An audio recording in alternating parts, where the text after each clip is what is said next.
Hi, this is Clay from Cyber Safety Cop, and today we're going to be talking to Susan Parmelee from the Wellness and Prevention Center. And today we're going to be talking about depression and suicide in teens, right after this.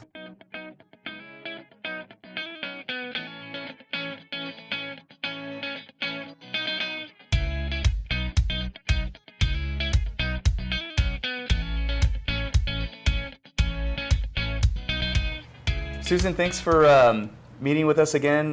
You're such a great resource down here in San Clemente, California, and I've had the pleasure of working with you over the last couple of years, doing community outreach, helping parents and students dealing with issues like drug abuse, and also something that we're dealing with, unfortunately, all too often here and with teens, especially in Southern California, is depression and suicide. And so maybe you can tell us, what is we're hearing about in the news, is suicide and teen depression, is it on the rise? Yeah, unfortunately, we're all alarmed by what's going on right now in this profession. In Orange County, from 2017 till now, hospitalizations for self-harm or thoughts of suicide have increased 39%, visits to the ER. And we realize that we need to fix this system and figure out why our kids are struggling so much. Both depression and anxiety, at the clinical level, the percent of kids that we see has increased greatly, and that's true of all of Orange County and the state and most of the country.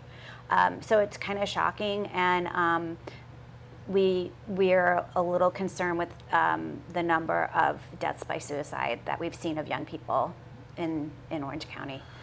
So is there, what's the general consensus perhaps of the people in the mental health community on why this trend is the way it is? Because I became a school resource officer 2012, and I was noticing this trend, and I've had this situation where, I was getting into the ambulance with a student, going to the ER and calling the parent on the way, saying, please, meet me at the ER. I'm going there with your child. And those parents, when they come through the door, they have no idea what's going on. They were really kind of unaware of what was going on, maybe perhaps with their child. And so, in a very kind of nice neighborhoods, nice families. It's the perception of what a kid that would commit suicide would look like, or the kind of family to be in, is kind of blown up. Like it's really across the board. So is there any sense of why this is happening? We're noticing more pressures on teens, and a lot of it they're putting on themselves. One of the things we've also seen, I've been following research by Jean Twenge, who states that when 80% of the population had a smartphone in their pocket, we saw these diagnoses of depression and anxiety start to increase dramatically. One person kind of said to me, well, let's think about this. When you and I were kids, someone said something mean to us at school. We went home, ate a sandwich, watched a little TV, and it went away. Mm-hmm. Now, that kind of stuff happens on the phone. So someone says, ew, did you see the shoes that Clay had on today? Those were gross. And then 800 friends pop in and say, oh, I agree. Yeah, let's not talk to Clay anymore. And it just perpetuates. And that leaves the kid really isolated. Yeah. There's a lot of talk about how anxiety and depression can kind of result from a lack of connectedness and being connected in the wrong way. Right. So those real kind of in-person connections are, right, kind of abrogated by having a phone, and they're connecting through a screen, and it just doesn't have the same kind of personal. Right. And we're also seeing kids who kind of build up this persona, mm-hmm, that through their Instagram or whatever, Snapchat, whatever is the most current app they're using now, and then they can't live up to it. Right. So then they have to come every day and be this person that they're putting here, and they lose who they really are. They lose their sense of self. Mm-hmm. And eventually it can be distressing enough that it leads to self-harm and thoughts of really hurting themselves. So when I think it was literally my first day as a school resource officer, when I walked into the main office of the middle school, which had about 1,000 students, the front desk lady said, Deputy Cranford, there's a student you're waiting for you in the counseling office who's been cutting. And I had no idea what she was talking about. I'm like, cutting vandalism? Like cutting what? Like, what was she cutting? Like, no, she's cutting herself. So that was my introduction. And then it was something that was happening at all levels. I mean, not as much in the elementary level, but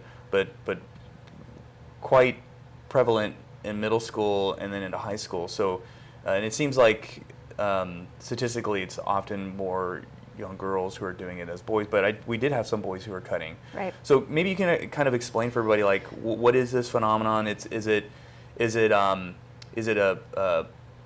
precursor to suicide, or is it more of a cry for help, or like what's going on with cutting? There's a lot of different levels of self-harm. Mm-hmm. So there's some that is more because they don't have the language to ask for help. So we do like to, when we're working with kids like that, we like to increase their language about what's going on in their lives and give them healthier outlets. Those individuals who do engage in self-harm will often tell you, I needed to feel something, So my guess is, they've lost the ability to interact is what we're seeing. So they go to self-harm as a way to feel something. For some kids, they've seen photos of it, they've seen things of it. A lot of times we find out a kid's been self-harmed because they posted a picture and a friend shows it to us, thankfully, because friends need to go to adults. It's very important that everyone teach their children that if there's any self-harm or talk of suicide, your child needs to go immediately to an adult to let them intervene. That's not a secret they can keep, right? Like no, the friend says, this is not a secret. This is I wanna tell you a secret, don't tell anybody. They need to know. They need to know, and you should tell them right away, I'm going to go get an adult to help you. And they should try to stay with the person at that point, too. Yeah. It's not your job to stop it, but it's your job to get the adult to intervene. And we just want that, while a teen's brain's still forming, we really want them to learn the better ways to handle emotions and to identify how they're feeling and ways to feel better. So, so they're connecting, like, their feelings of anxiety or depression, whatever the trigger for them, and then they're cutting in that pain is in a kind of way addressing that immediate crisis or need, right? Like that feeling. Right. And so now their brain is like building a neural connection between those feelings and to deal with them by cutting, and so it becomes a really kind of compulsive behavior, right? It's so we like to try in mental health therapy, we will try to teach them. We'll just start making lists. What can you do instead? Yeah. And then those eventually create the better pathways in a child's brain. So what's interesting about child, or especially adolescent brain development, is that when we look at adults who are addicted, I know we're talking about self-harm, but now but with regards to addiction and neural connections, 90% of adults who are addicted became addicted as an adolescent. Right. So the neural connections that children are laying down at that time in their lives are incredibly powerful and resistant. Right, and self-harm can be an addiction. So it is similar because it kind of makes the same patterns happen. So again, we want to be aware and treat this when it's first coming out. Make sure they're better. We don't necessarily know that they'll go on to maybe threaten suicide or suicidal behaviors, but we do know that there's something going wrong with that child. Right.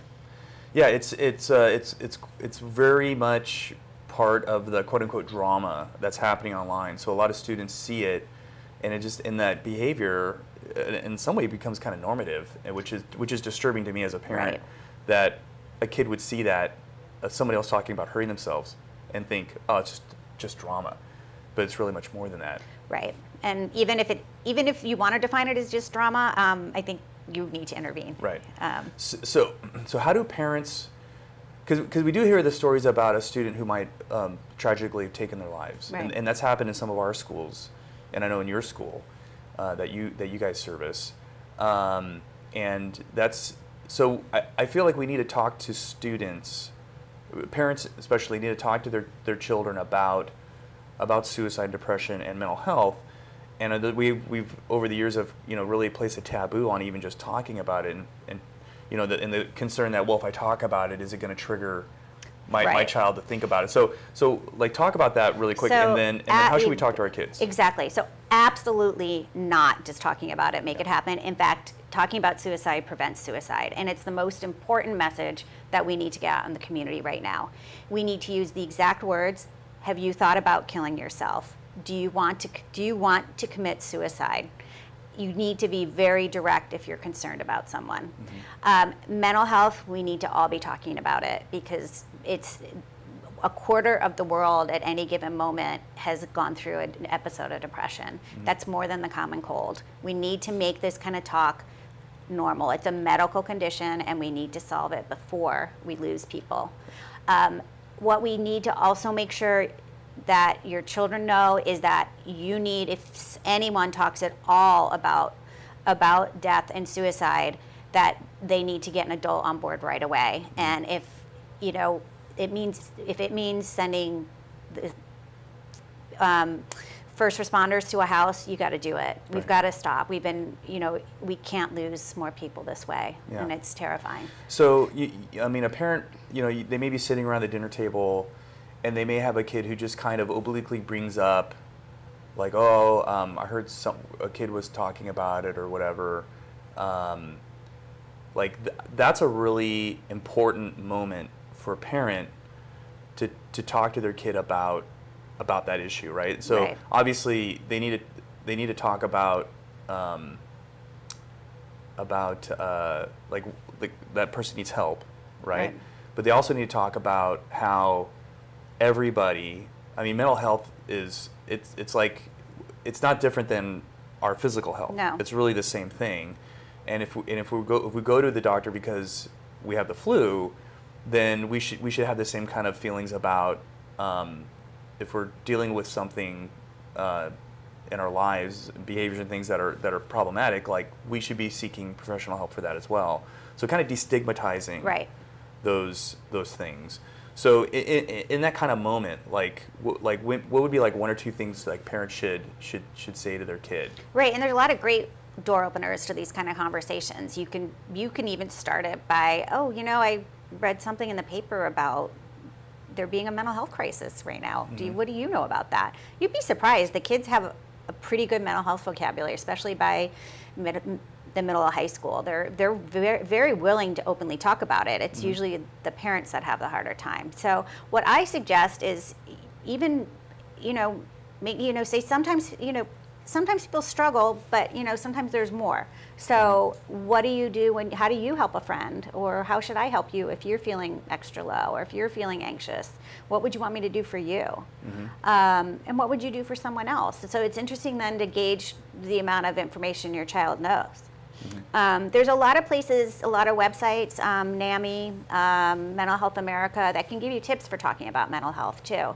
And that's a good way to equip yourself before you open that door. And like I said, there might be a moment where the kid opens the door for you, and I suggest you be prepared to say a few things like, I've noticed that depression and anxiety are on the rise among teens.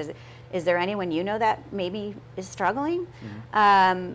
What are your fears about mental health? Just gain the knowledge and then start a conversation. Make it a safe thing to talk about with your child.